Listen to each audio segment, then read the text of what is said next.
Today is still Sunday, 17th November, and as I discussed in my previous video, I am in Hungary. I have just been traveling to Hungary today.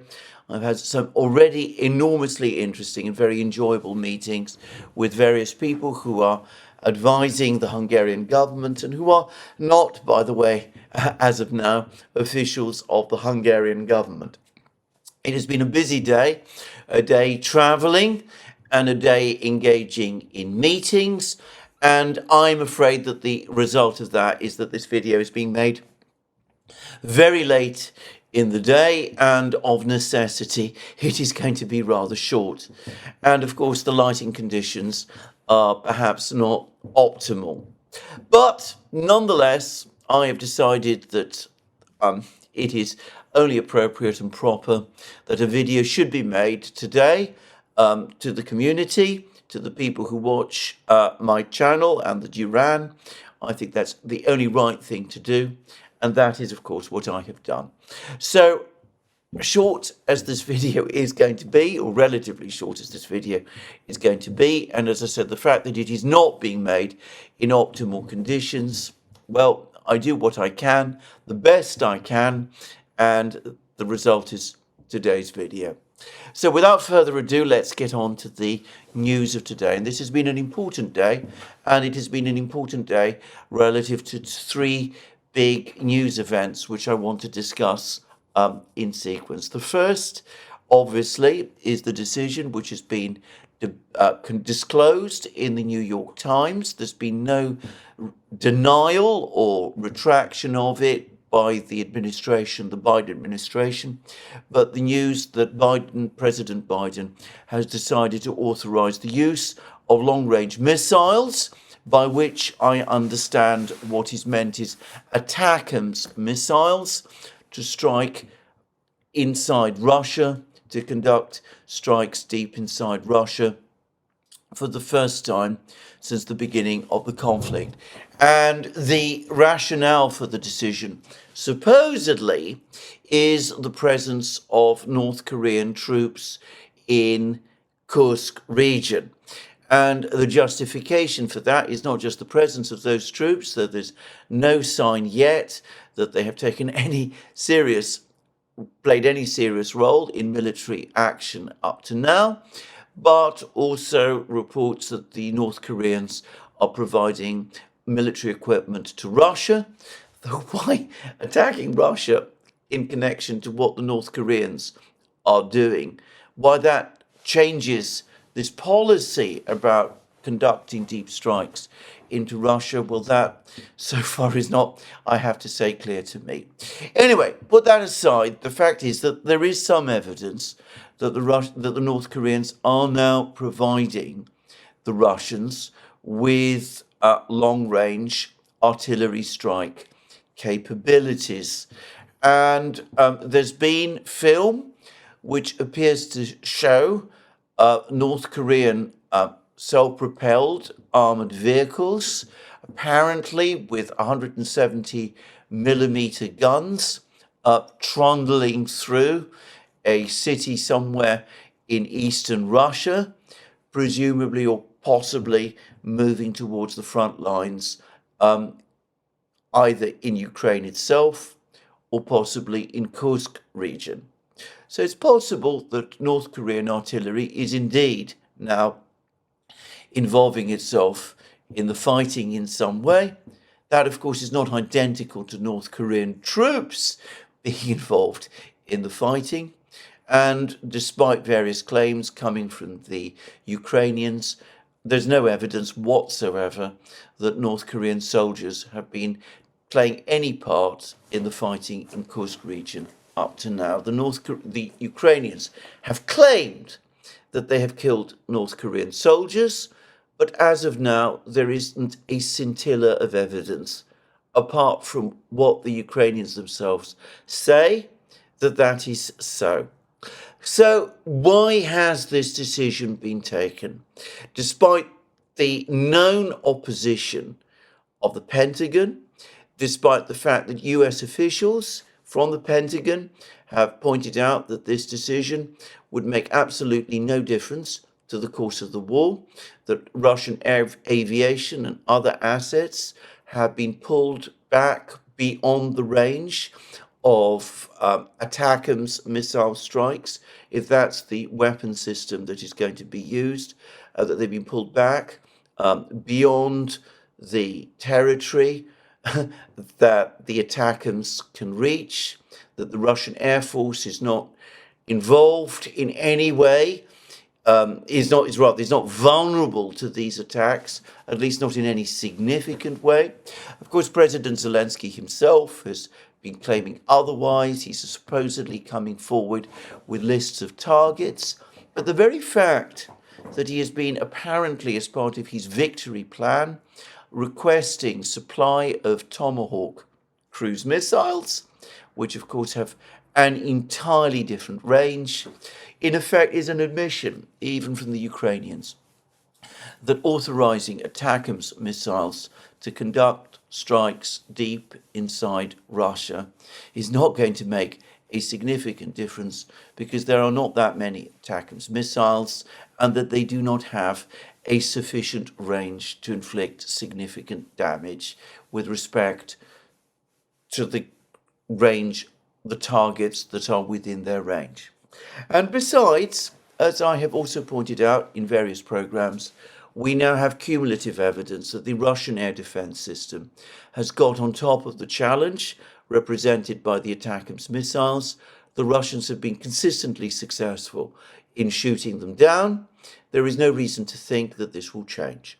Of course, the decision by the Biden administration, by President Biden, to authorize deep strikes of ATACMS missiles into Russia opens the way for the British and the French to conduct missile strikes inside Russia, or at least to facilitate the Ukrainians conducting deep strikes inside Russia as well, using British and French Storm Shadow and Scalp missiles.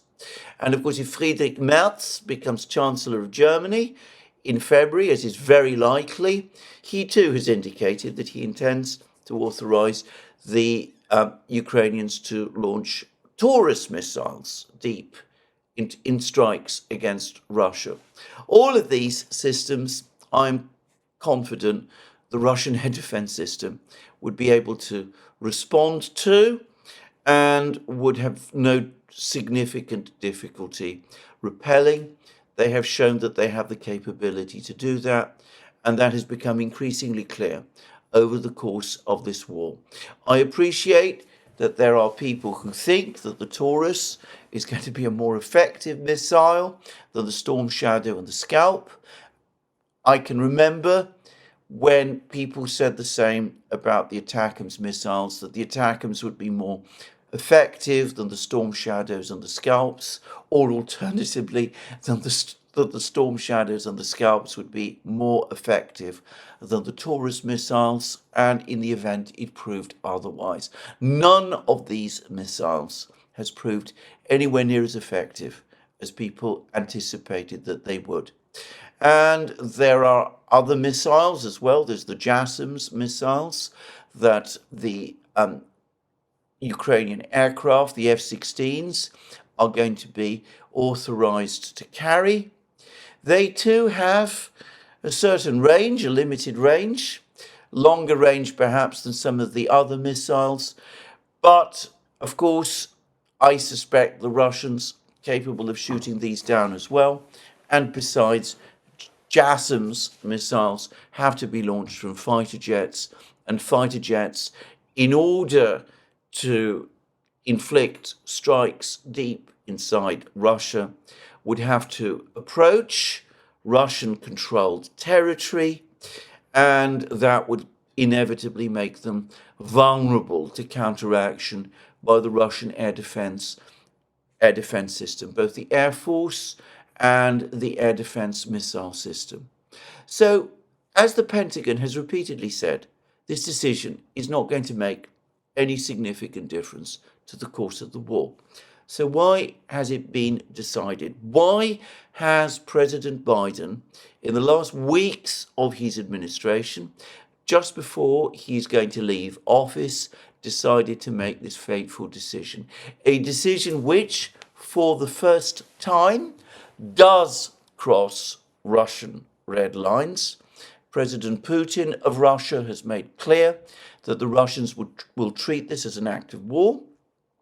And they've also made clear that if this is done, they will feel free to enable strikes against US, British, and presumably also French military targets and German targets, if it comes to that, anywhere in the world.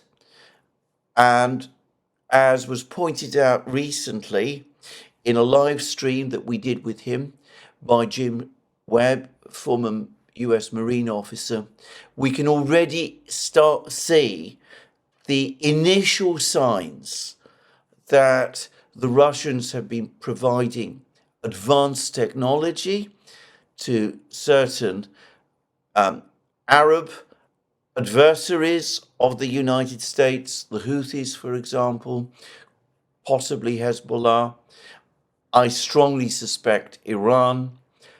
As Jim Webb put it, the Russians are already acting around the margins, taking steps that will be difficult for the United States, that would expose the US military to all kinds of complex military challenges in the Middle East.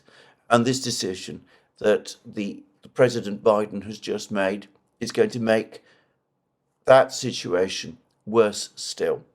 So, why has President Biden done this, despite the strong advice of the Pentagon that this is not going to change the course of the war, despite the strong advice of all sorts of US officials that as this crosses Russian red lines, it opens the way for counteraction by the Russians, putting potentially American and British and French and German lives at risk?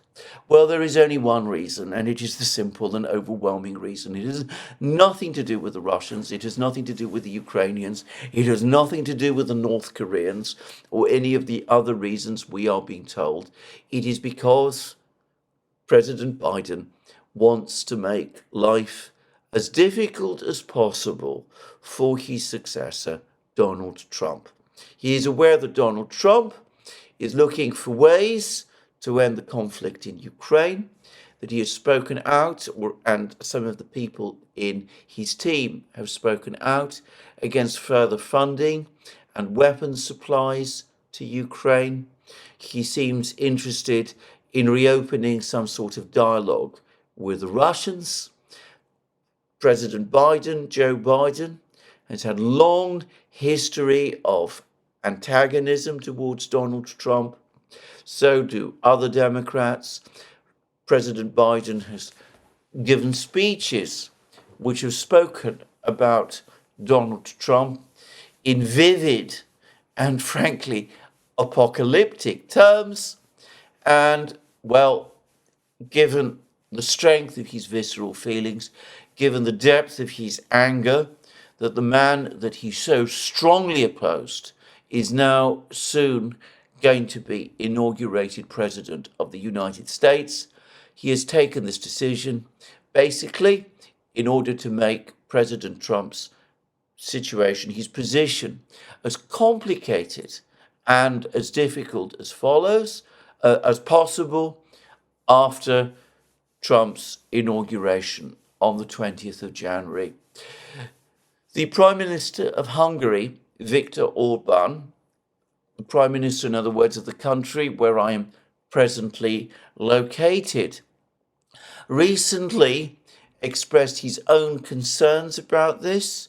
He said that he found the American system, where one had to wait all these weeks before the new president took office and the old president remained in charge, that he found this a complicated and difficult system to understand.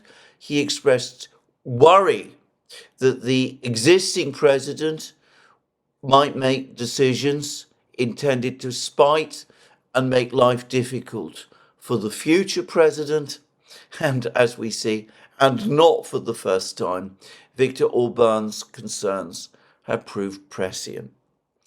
Now, Trump himself is saying nothing about this, but it would be unsurprising if he felt extremely put out. After all, just a few days ago, Trump visited the White House. He had what, to all appearances, appeared to be a friendly meeting with Biden. The two seemed to get on reasonably well with each other, though I don't think anybody was really taken in by any of that. They were together for, I believe, an hour and a half. Ukraine was only discussed for around 5 minutes, and there is no sign, no indication that Biden informed Trump that he was about to make this decision. The Chinese have at various times expressed their anger at the way in which they feel that Biden has deceived them over negotiations over Taiwan and other issues. The Chinese Foreign Minister Wang Yi recently told Secretary Blinken that during the period of the presidency of President Biden, the United States has acted in a two-faced way. Xi Jinping himself has told Biden that Biden comes and tells him things directly to his face, and his administration then goes ahead and does something completely different. And here we have another example. Only this time, the victim of this practice appears to be none other than the future president of the United States, the president-elect of the United States, Joe Biden's political opponent, Donald Trump. Now, I understand that politics is a cynical and ruthless game, that people do all kinds of things, basically to put their political opponents in difficult and embarrassing positions. But I do have to say that this particular example seems to me off the scale, even by that standard.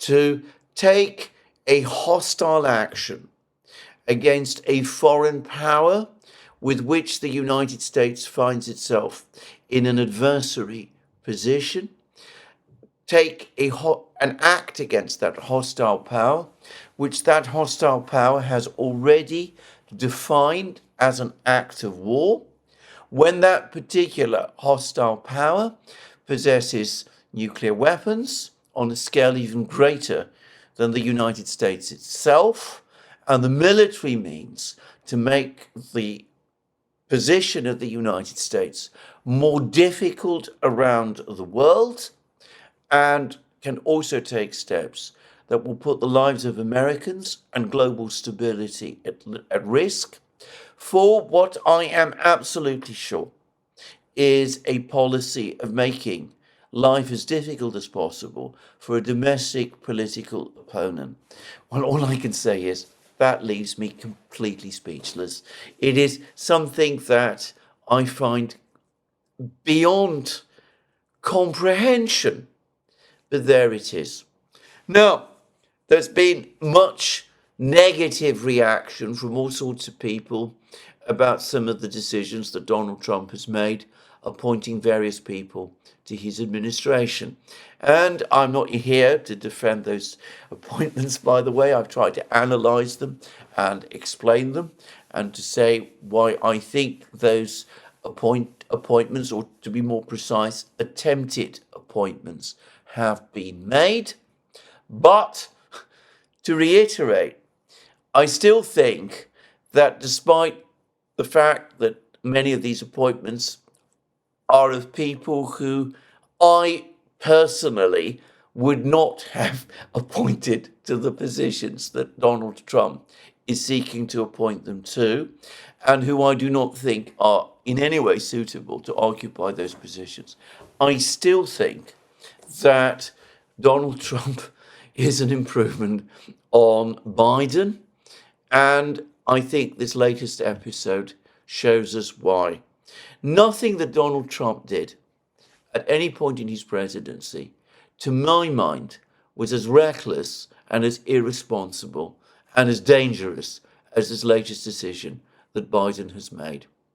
Anyway, there it is. That is the decision that Biden has made. To reiterate again, I don't myself believe, in fact, the Pentagon has said that it too does not believe that this decision is going to change in any fundamental way the future direction of the war. I understand that Trump's transition team have given indications that when Trump is inaugurated in January, he could reverse this decision. I think that that would be a wise and sensible step to take, though I would also add that, of course, in Trump's case, he doesn't actually need, once he's president, formally to rescind this decision. He can simply render it inoperable by denying support to the Ukrainians to launch ATACMS missiles, by withholding further supplies of ATACMS missiles, and by ensuring that the military in the United States stop providing assistance to the British, the French, and the Germans in terms of their own use of these missiles against Russia. And I would say that Trump can also go ahead and give assurances to the Russians that this is the case, that they should ignore a decision, this eccentric, irresponsible, and obviously wrong decision that the president has made in the last weeks of his administration, and instead that they should look forward to the decisions that Trump himself will make once he becomes president. Anyway, we will see what happens, but whatever, this decision will not help the situation. It will not help the situation with respect to Ukraine. It will not change the situation in the war. It will not change or improve Ukraine's overall position. In fact, all it is going to do in the meantime is ratchet up the danger level even further. Now, as to the fact that this decision is not going to make any difference to the outcome of the war, we've had a demonstration over the course of the last 24 hours of why this is so. Because even as Biden has been deciding to make this particular decision, the Russians have resumed their missile strikes against Ukraine. And as I make this program, there is still some uncertainty as to the extent of the strikes and what targets the Russians were striking at, but that there is no doubt at all that the latest Russian missile strike on Ukraine has been of enormous power. The Ukrainians say that 120 Russian missiles were used, and there's also reports that around 90 drones, Uranium-2 drones, were also used as well. And in fact, the Russian Defense Ministry has provided us with a brief update about this attack. They provided this early this morning. They said that this morning, 17th November 2024, the armed forces of the Russian Federation delivered a massive strike by high-precision air and sea-based weapons, strike drones on critical energy system infrastructure facilities that supported the Ukrainian defense industry and enterprises that produce military products, all planned targets were engaged. So the Russians themselves are talking about this strike, this latest strike, having been a massive one. And from what I understand, obviously the energy system clearly was a target. The Russians say that themselves. Many different types of missiles were used. Calibre missiles launched from the Black Sea by the Black Sea Fleet. KH-101s launched by Russian strategic bombers, both Tupolev 95 and allegedly Tupolev 160, supersonic strategic bombers. These are new. These are the most modern bombers in the Russian Air Force. We also know that ballistic missiles were used, Iskander-M missiles, and apparently a significant number of hypersonic Kinjal missiles were used as well. So a massive attack by the Russians right across Ukraine, dealing significant damage to the already fragile and heavily run-down Ukrainian energy system. Now, a couple of weeks ago, there were all those reports which appeared in the Financial Times and in other places about how the Ukrainians and the Russians were negotiating a potential end to the attacks on each other's energy systems. Well, we've seen that the Russians and ultimately the Ukrainians themselves denied that any such attacks, so any such ceasefire, mutual ceasefire of such attacks was being discussed. And we now see the proof of that, the conclusive final proof of that. The Russians have resumed that which John Helmer at Dances with Bears, the most experienced reporter reporting on Russian affairs, refers to as the electricity war. And the Ukrainians themselves say that this is one of the most powerful strikes that the Russians have conducted against Ukraine since the start of the conflict. And certainly it is the most powerful strike that the Russians have conducted against Ukraine since the last strike that they conducted on the 29th of August of this year. So a huge strike involving large numbers of missiles and large numbers of drones, doing apparently very significant damage. Well, surely this attack puts all of the attacks that the Western powers might help Ukraine to conduct into some sort of context.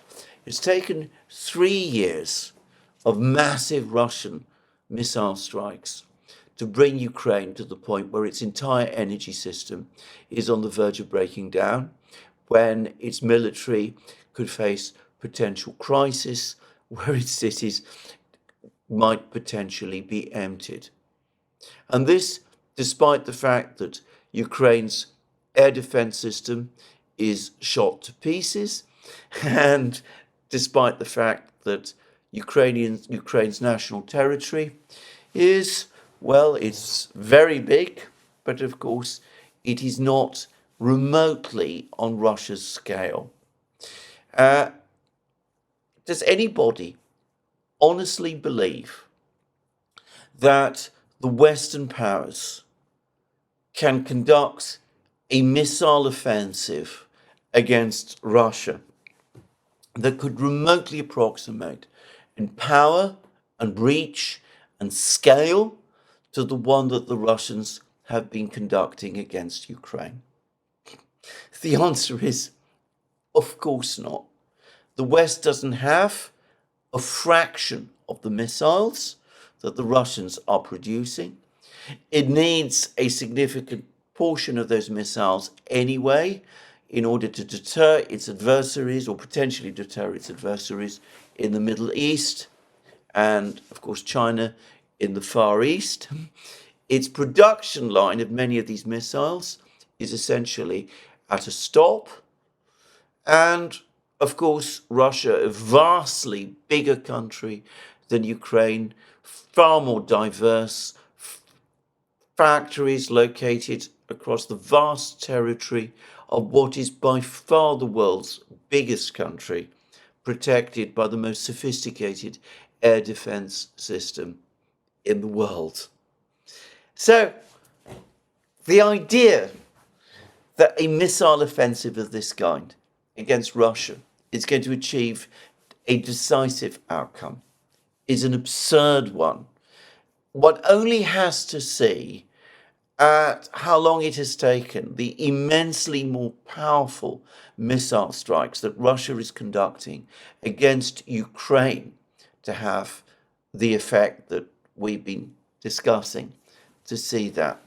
Of course, the Ukrainians could use these missiles against certain specific targets inside Russia, particularly the nuclear power stations, the Kursk and Zaporozhye nuclear power stations. And of course, the West would say that the Zaporozhye nuclear power station is not located inside Russia.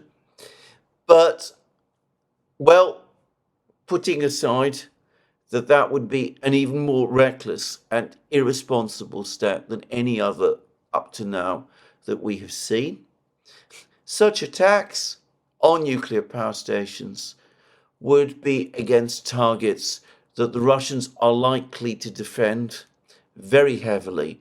And we have seen that ATACMS missiles and Storm Shadow missiles and Scalp missiles, and I predict Taurus missiles, when they are provided, have not succeeded in inflicting any damage whatsoever against the Crimean Bridge.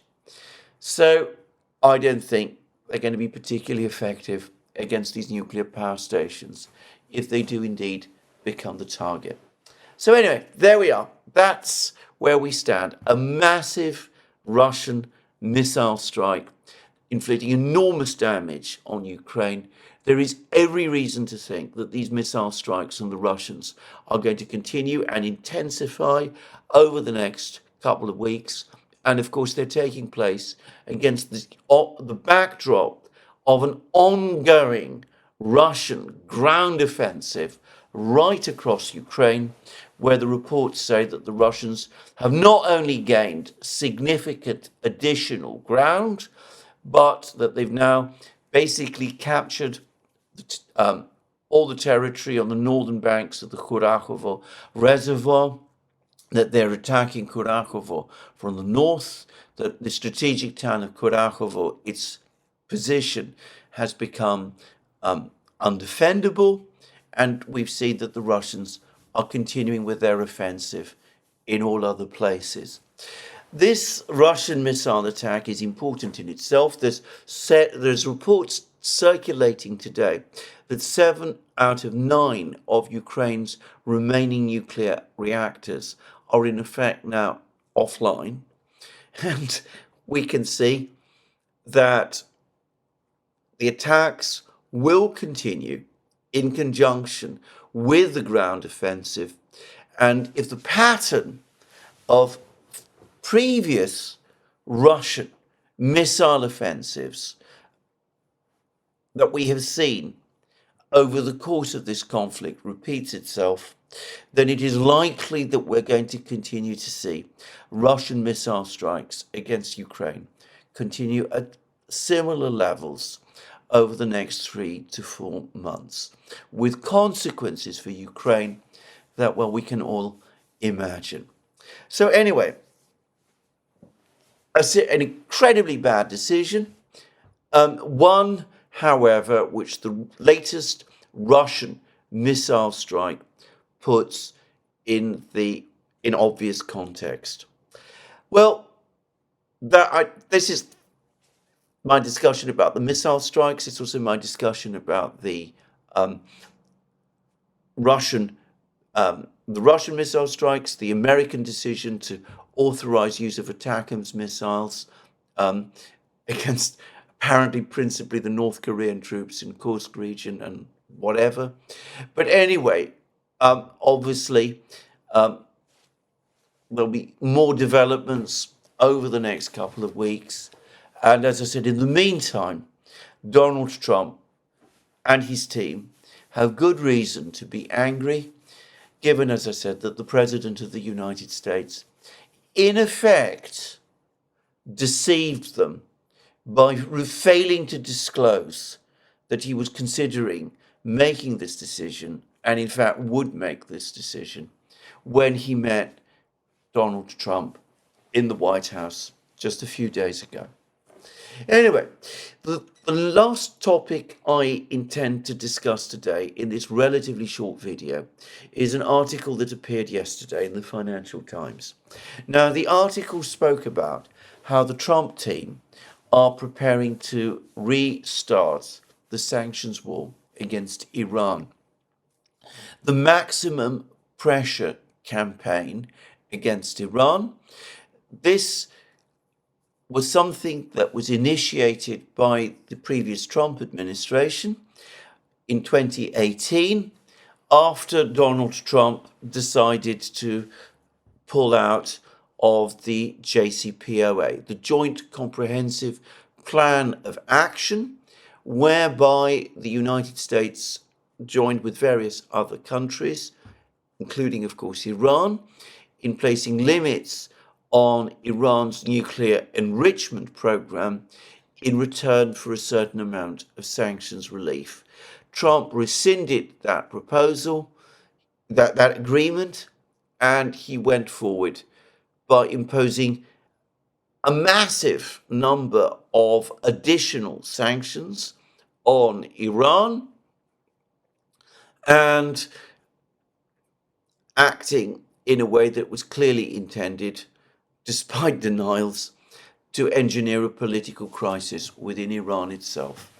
I say that, of course, the administration, Donald Trump, asserted at the time that the purpose of the maximum pressure campaign, whose principal objective was to restrict Iranian oil exports, that the principal purpose of this campaign was to force the Iranians to agree to do away with their nuclear enrichment program entirely and to end their financial and military support to the various militias, Hezbollah and the others across the Middle East.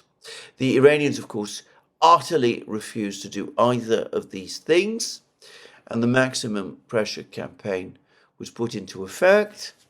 And the key thing to say is that Iran withstood it. Now, of course, Donald Trump ceased to be president in 2021, and the Biden administration, when it was elected, said that they would return to the JCPOA, though they never did.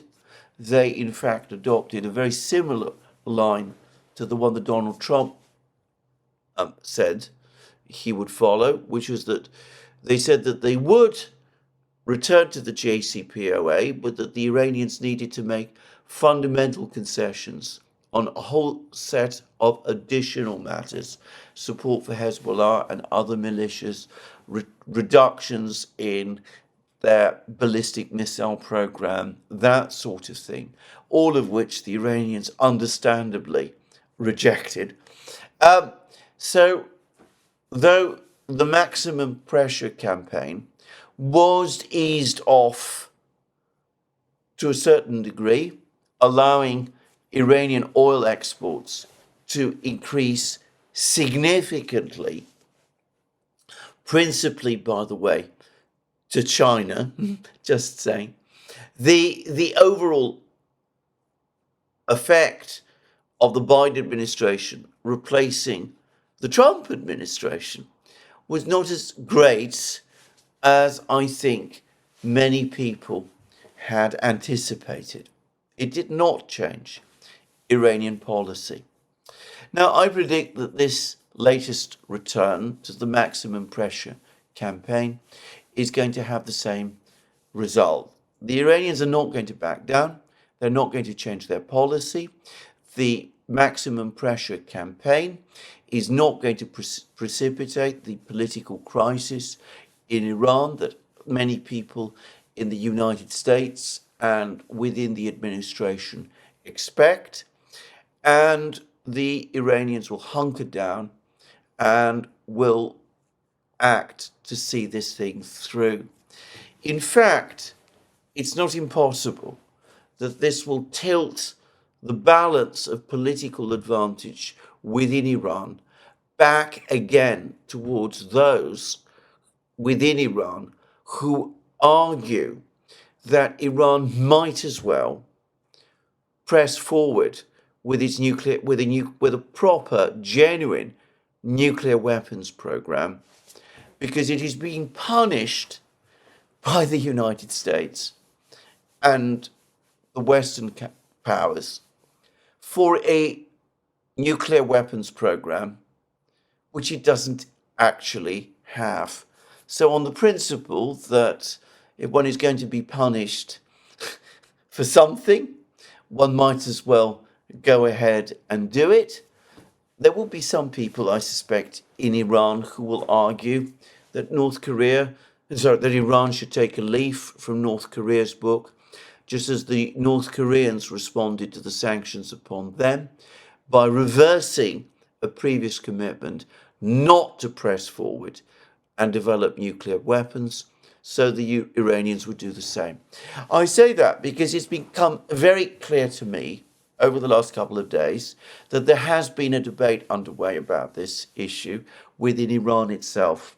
President Pezeshkian and his Foreign Minister Arakchi, have been arguing for a reduction, for a resumption in negotiations to revive the JCPOA with the Western powers. And for that reason, they've been arguing against work to acquire a nuclear weapons capability. Arrayed against them is the Islamic Revolutionary Guard Corps, and to some extent the Defense Ministry in Iran, which are taking the stance that I've already outlined, that Iran might as well acquire nuclear weapons and provide itself with the deterrence that these nuclear weapons provide, because the pressure from the United States and the Western powers, and of course Israel, can only grow, and there is no reason, therefore, to desist from doing it. So it's quite likely that this policy of maximum pressure could end up having the opposite effect to the one intended. Now, having said that, I think that there is a further point to make. I want to make this very clear that this is not in any way a prediction. The situation in the Middle East continues to be extremely dangerous. Prime Minister Netanyahu of Iran certainly still seems to wish for a full-scale military confrontation with Iran, though understanding that that can only succeed if Israel receives the full and unconditional backing of the United States. Anyway, I think that the Iranians, there is a real possibility that we could still, in spite of everything, end up in a war. But there is an argument, at least, which can be made, that this administration, this new administration, the one that Donald Trump is going to lead, does not actually want an all-out war in the Middle East, that what it is instead seeking to do is to achieve the same effect, the collapse of Iran's regime, not through war, but through a campaign of economic pressure and sanctions. And that makes sense, given the background of many of the people who now make up the administration.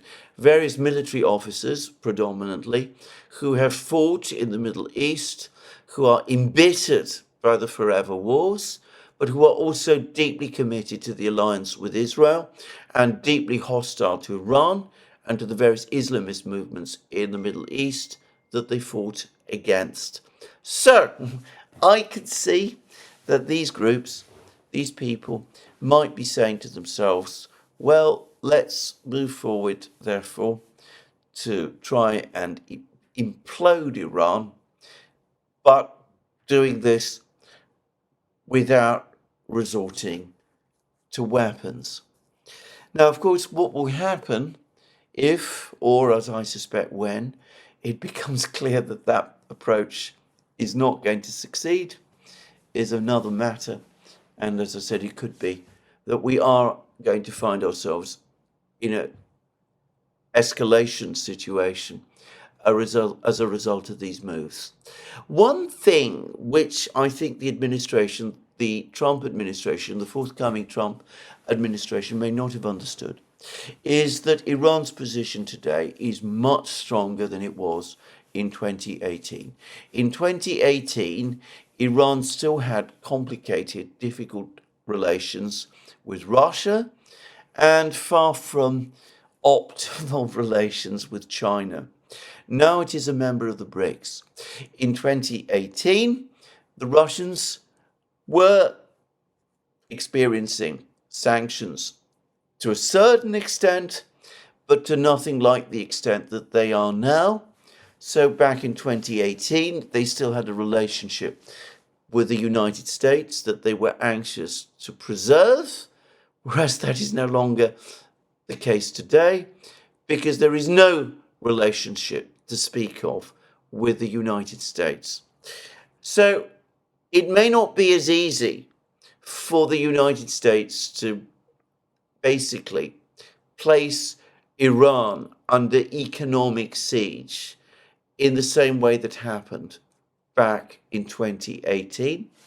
And of course, in 2018, it didn't work. So why assume that it's going to work in less favorable conditions now? Beyond that, of course, there's always the question of what the Iranians themselves might do in response to this economic siege that is being waged against them. I think this is not a wise policy. I've discussed this many times.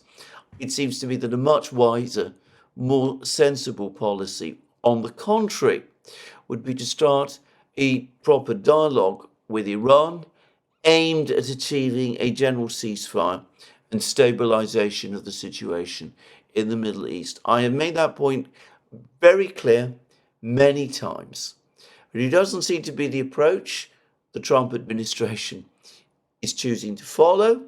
Maybe they do not want war, though they might nonetheless get one, but they are trying to achieve the same objective through other means, and I don't think it's going to work, and I think it's going to put the United States potentially in a worse position.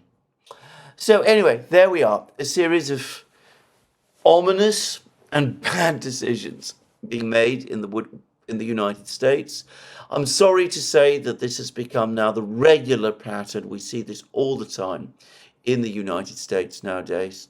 So bad decisions made in the United States, and of course the Russians for their part and the Iranians also for their part looking to respond, and to respond in ways that are inevitably going to make the United States' position more difficult. So an ominous and unsatisfactory day. To put it mildly, one could come up with much stronger words than that. Perhaps one should. But anyway, this is where I finish today's program. Let me remind you once more, you can find all our programs on our various platforms, Locals, Rumble and X. You can support our work via Patreon and subscribe stars by going to our shop, links under this video. And last but not least, if you've liked this video, remember to tick the like button and to check your subscription to this channel. There'll be more for me soon, hopefully at rather more reasonable hours, In the meantime, thank you for watching this program, and good day to you, and look forward to communicating with you again.